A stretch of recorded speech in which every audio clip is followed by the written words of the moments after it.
Hello மக்களே, இன்னைக்கு என்ன டிஷ்ஷு பார்க்க போறோன்னா கோவன் சாலட் பாஜி. அப்படின்னா ஒன்றும் இல்லைங்க, நம்ம ஊர் தக்காளி தொக்கு மாதிரி கொஞ்சம் தண்ணியாக வைப்பாங்க. அந்த டிஷ்ஷு வந்து இங்கே கோவாவுடைய லோக்கல் பிரெட்டான பொய்க்கு வந்து காம்பினேஷன். அந்த டிஷ்ஷு எப்படி பண்ணலான்னு பார்த்துலாம் வாங்க.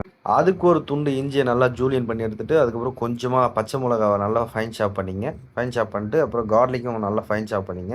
அதுக்கப்புறமா வெங்காயத்தை நல்லா கொஞ்சம் ரஃப் ஸ்லைஸ், நம்ம ஃபைன் ஸ்லைஸ்லாம் பண்ணக்கூடாது, ரஃப் ஸ்லைஸ் தான். ஏன்னா அந்த பாஜியில் வந்து வெங்காயம் நல்லா தெரியணும். அந்த கோவன் சாலட் பாஜியை சாப்பிட சொல்ல இந்த வெங்காயம் தக்காளி எல்லாம் தெரியணும். அதுக்காக தான் நம்ம வந்து ஸ்லைஸ், ரஃப் ஸ்லைஸ் போட்டுக்கிறோம். அதுக்கப்புறம் கொஞ்சம் டொமேட்டோவும் ரஃப் ஸ்லைஸ் பண்ணிங்க. என்ன ஹைரிங் பண்ணது வந்து சவுத் இந்தியன் ஷெஃபுக்கு தான். ஆனால் நான் இங்கே வந்து கோவன் ஷெஃபாகவே மாறிட்டேன். அதுக்கப்புறம் ஒரு பேனை நல்லா சூடு பண்ணிவிட்டு அதில் கொஞ்சமாக ஆயிலை ஊற்றிங்க. அதுக்கப்புறமா கொஞ்சமாக கடுகு நல்லா பொரிஞ்சதுக்கப்புறமா சீரகம் போட்டு ரொம்ப ஆல்ரெடி கட் பண்ணி வச்சுருந்த பச்சை மிளகா, இஞ்சி, பூண்டு இதையெல்லாம் போட்டு நல்லா ரோஸ்ட் பண்ணிங்க.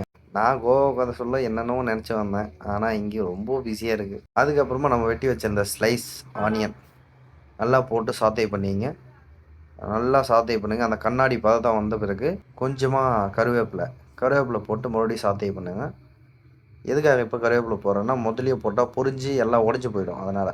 அதுக்கப்புறமா கொஞ்சமாக உப்பு, மஞ்சத்தூள், கொஞ்சமாக தேகி மிர்ச்சி பவுட்ரு, அதாவது இந்த சில்லி பவுட்ரு வந்து கலர் மட்டும்தான் கொடுக்கும், ஸ்பைசி இருக்காது. அதுக்கப்புறமா கொஞ்சம் ஜீரா பவுடர். எனக்கு வந்து ஜீரா பவுட்ரு ரொம்ப பிடிக்கும், நான் அதனால் கொஞ்சம் அதிகமாக போட்டிருக்கேன், நீங்கள் பார்த்து போட்டது. அதுக்கப்புறமா நல்லா மிக்ஸ் பண்ணி விட்டு நம்ம ரஃப் ஸ்லைஸ் பண்ணி வச்சுருக்க டொமேட்டோவை அது கூட ஆட் பண்ணிவிடுங்க. ஆட் பண்ணி கொஞ்ச நேரம் நல்லா மிக்ஸ் பண்ணிங்கன்னா அதுலேருந்து கொஞ்சமாக தண்ணி விடும். அது கூட கொஞ்சமாக தண்ணி சேர்த்து கொஞ்ச நேரம் நல்லா குக் பண்ணிங்க அப்படின்னா ஒரு கிரேவி கன்சிஸ்டன்சி வந்துடும். அதுக்கப்புறமா கொஞ்சமாக கொத்தமல்லி தலையை போட்டு நீங்கள் இறக்கி சர்வ் பண்ணிக்கலாம். இந்த கோவன் சாலட் பேட்ச் வந்து இங்கே லோக்கலாக கிடைக்கக்கூடிய பொய், பிரெட், பாவ், அப்புறம் சப்பாத்தி, ஃபுல்கா இதுக்கெல்லாம் செம காம்பினேஷன். நீங்கள் ட்ரை பண்ணி பார்த்துட்டு எப்படி இருக்குன்னு சொல்லுங்கள். இந்த ரெசிபியில் எதனா மிஸ் பண்ணியிருந்தால் மறக்காம கமெண்ட் பண்ணுறேன். ஓகே மக்களே, அடுத்த ரெசிபியில் மீட் பண்ணுவோம். பாய்.